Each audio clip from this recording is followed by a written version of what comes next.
বলেন তো লোকেশনটা কোথায়? দেখি কে কে বলতে পারেন। আসসালামু আলাইকুম, কেমন আছেন সবাই? আশা করি সবাই ভালো আছেন। আলহামদুলিল্লাহ আমিও ভালো আছি। ফেনীতে এই লোকেশনটা শুধুমাত্র তারাই বলতে পারবে যারা হচ্ছে ফুচকা লাভার। তো আমরা সবাই মিলে বের হয়েছিলাম এমনিতে ঘুরতে। অনেক দিন ঘুরতে বের হওয়া হয় না, মধ্যখান দিয়ে পানি জমে যাওয়ার কারণে, বন্যার আশঙ্কা হওয়ার কারণে কিছুটা ভয়ে ভয়ে ছিলাম। যাই হোক, তো হঠাৎ করে আমরা বের হয়েছিলাম ঘুরতে সবাই মিলে, যে একটু মনটা ফ্রেশ হয়ে যাবে। তো যে কথা সেই কাজ, আমরা বের হয়ে গিয়েছি, অনেকক্ষণ ঘুরলাম, ঘুরে আবার টাঙ্গুরে গিয়েছিলাম একটা দরকারে। তো ওখান থেকে এসে যাওয়ার সময় আমরা এই ফুচকা হাউসটাতে আসছিলাম, তখনও অনেক অনেক বেশি ভিড় ছিল, জন্য আমরা আবার চলে গিয়েছিলাম টাঙ্গুরে ওই দরকারি কাজটা সারতে।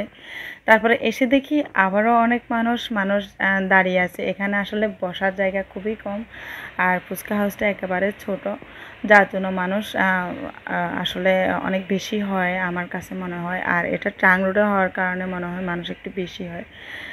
যাই হোক, তো এই যে ফুচকাগুলা চলে আসছে, ফুচকা দিয়ে গেছে ওনারা। আমার কাছে এই ফুচকাগুলা আগে অনেক বেশি ভালো লাগতো, আমি মাঝে মধ্যে এখানে আসতাম, এসে এখানে ফুচকাগুলা খেতাম, আমার সাথে আরেকটা ভাবিও আসতো। তো ইদানিং তেমন একটা আসা হয় না এই ফুচকা হাউসটাতে। তো এখন যে ওকে নিয়ে এখানে যেহেতু আসছিলাম, তো ফুচকা খাওয়ার জন্য মেয়ে বায়না ধরেছিল বলেই ফুচকা খেতে আসা। ওনাদের ফুচকাগুলো বরাবরই আমার কাছে খুবই ভালো লাগে, কিন্তু আমার হাজব্যান্ডের কাছে তেমন একটা ভালো লাগে নাই। ও বলতেছে যে ফুচকার মধ্যে আলু একেবারে দেয় নাই, ও ওখানে কখনোই যায় নাই। আমি এখানে যতবারই গিয়েছি, আমি ওই যে ভাবি সহ একসাথে গিয়েছি, একাই যেতাম, ও তো সময় পায় না, এজন্য ওর কখনো যাওয়া হয় নাই। ও প্রথমবারে গিয়েছে এই ফুচকা হাউসটাতে।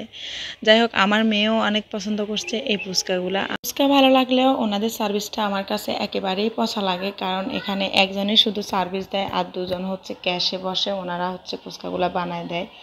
যাই হোক, ওনাদের সার্ভিসটা আমার কাছে পছন্দ লাগে, কারণ মানুষ বেশি হওয়ার পরে একজন মানুষই অর্ডার নেয়, তো উনি অনেক সময় শুনতে পায় না, যার কারণে ঝামেলা বেঁধে যায়। আমরা গিয়েছিলাম, তো আমরা ফুচকা খাচ্ছিলাম, তখন একটা এরকমই ঝামেলা বেঁধে গিয়েছিল। কাস্টমার 2 প্লেট ফুচকা আসার পরে অর্ডার করছিল, ওনারা আমাদের পরে আসছিল। তো ওনারা অর্ডার করার পরে উনি প্রথমে শুনে নেয়, পরে অনেকক্ষণ পরে শুনছে, আর এক প্লেট নিয়ে আসছে ফুচকা। এটা নিয়ে কাস্টমার রেগে গিয়েছিল, কারণ ওনারা তো 2 প্লেট ফুচকা অর্ডার করছিল, কিন্তু ওই যে উনি শুনে নাই সেটা উনি স্বীকার করতে রাজি না। তো এখানকার এই ফুচকাগুলা খেতে কার কার কাছে ভালো লাগে অবশ্যই কমেন্টস করে জানাতে ভুলবেন না। আসার সময় অনেক মেঘ ধরে গিয়েছিল, আর ছোট ছোট গুড়ি গুড়ি করে বৃষ্টি পড়তেছিল, তো আমি বৃষ্টিগুলা ধরতেছিলাম। তো সবাই ভালো থাকবেন, সুস্থ থাকবেন, আল্লাহ হাফেজ।